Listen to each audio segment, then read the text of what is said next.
a homeless man that he would pass us by and look at us and not say anything, and we would just smile and wave.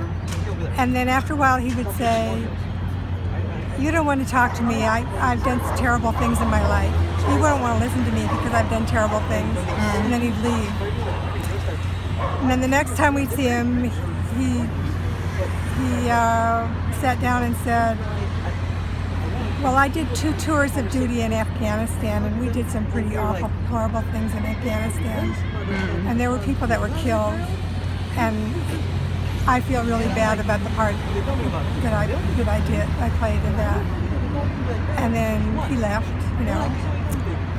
And so the next time he sat down and he talked more about, well, when I got back from Afghanistan, my wife divorced me, and I don't have any job. I quit my job, so I just decided to live on the street for a while. And one of these days I'll get my act together again, but right now I'm doing a social experiment of living on the streets and seeing what it's like. And he left, And then the next time he came back, and big smile on his face, and he said, "Somebody gave me a car, and now I don't have to sleep on the street anymore. I can sleep in my car." And it was like this big, went up in the world by having a place to actually sleep. But I'm still caring for my buddies out here on the street. He would look out after the other homeless people that he was staying with.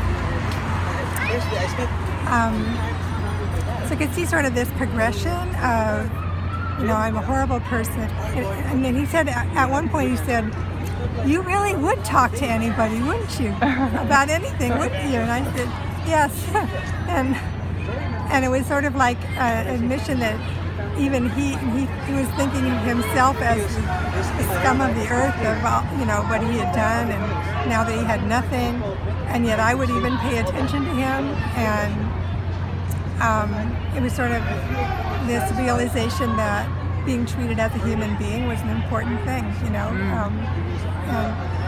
so I could see sort of this progression of thinking of himself as not even worthy of even talking to us, to telling us his excitement about getting a car to sleep in, And sometimes I see him, and the last time I saw him, he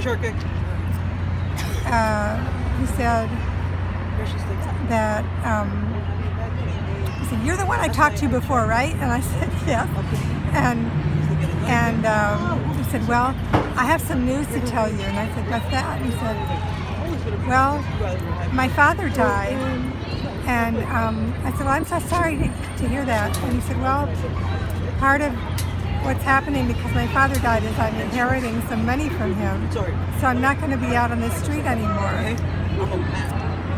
And I said, "Well, that's quite a change for you, to now suddenly be able to